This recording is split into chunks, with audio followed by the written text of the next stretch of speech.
Hello everyone, Max here with Fiction Rant to bring you another Versus series. I've received a ton of suggestions, some of which I've considered and some I haven't, so I'd like to start by telling you all what criteria I use for considering a pair of factions for a matchup. First, I want to actually know something about the faction. This criteria isn't a hard and fast rule since I can always do research, but for now I know plenty about plenty of factions, so it's a lot less work for me to compare those before I start introducing all the necessary research to match up factions that I don't know anything about. Second, I want the factions to be ones that people actually compare all the time, like Star Trek and Star Wars, or be relatively similar in capabilities or means of operating. This is why I did the Cybermen versus Borg comparison. Both factions turn members of other races into more of themselves, so the comparison seemed pretty natural to me. All that to say, please continue to provide suggestions, but try to at least suggest matchups that you think would be decent comparisons, or I'm likely to not even consider making a series about them. So yeah, Master Chief versus a modern-day Marine.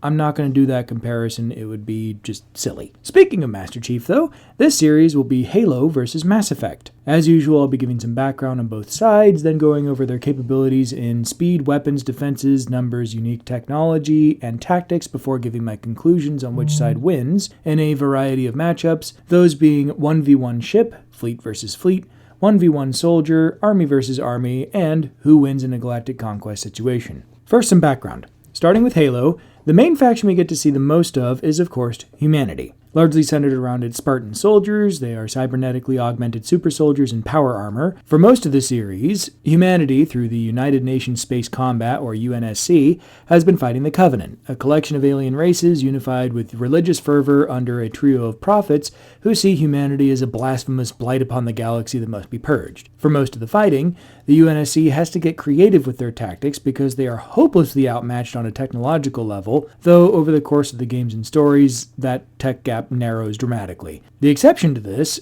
lopsided matchup is the Spartans, who are unusually well suited to fighting Covenant ground forces, and every time that they fight, it takes extraordinary resources to defeat even a single Spartan in combat. Eventually, however, a third faction, the Flood, which represents an existential threat to everyone, shows up, which leads to the humans in Covenant eventually putting aside their differences and eventually even joining forces, first against the Flood and then later against the Brutes, who break off from the Covenant and begin waging war against the elites and humans alike. If you haven't read Halo or played the games, I highly recommend doing so. They're a lot of fun and are quite a good ride. I haven't checked out the TV series, and I don't intend to based on what I've heard, but if you enjoy it, more power to you. On to Mass Effect. The background for these games is that humanity begins spreading throughout the galaxy and before long discovers alien tech on Mars, which jumpstarts their technological development. Soon after, a mass relay is discovered, which is this device that allows you to connect to other mass relays spread throughout the galaxy and jump between them really quickly. They run afoul of some alien races who are less than happy to see them, get in a war with the Turians for a while,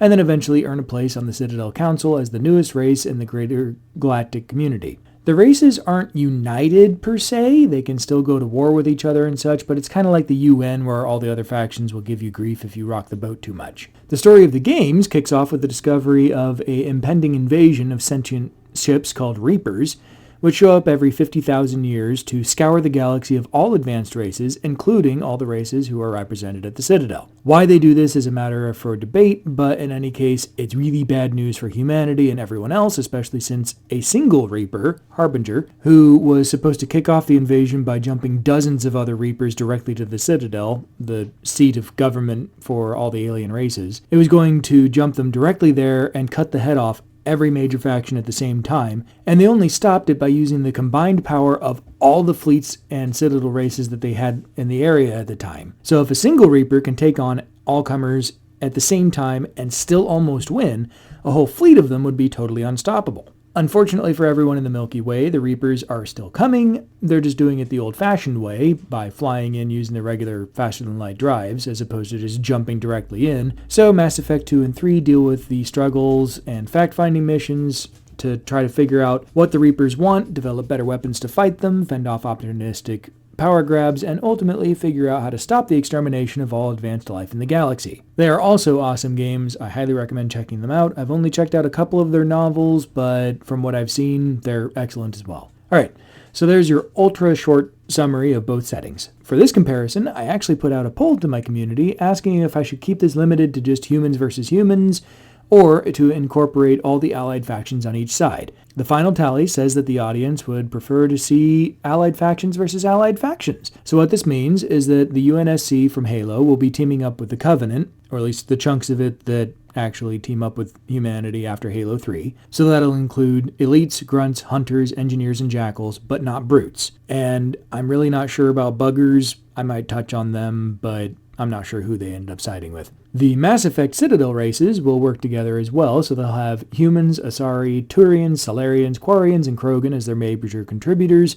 There will only be a couple Krogan. They don't really seem to ally with anybody, really. They're just more independent than that. There's, of course, other races involved, Batarians, Hanar, Elcor, etc., to pull from the Mass Effect universe, but I think I'll focus on the species I already listed since they're the most prominently featured in the stories and thus have the most supporting information. They're also the ones that actually have team members that you can recruit throughout the games. This also means that the Mass Effect factions will not get to use Geth or Reapers. As usual, I'll be releasing section videos for this matchup over the next few weeks, so stay tuned for that. But in the meantime, what do you think? Should I do a no-holds-barred matchup and include the Brutes, Flood, Geth, and Reapers? Well, I'm not gonna, so ha. But in the meantime, live long and prosper, and may the Force be with you.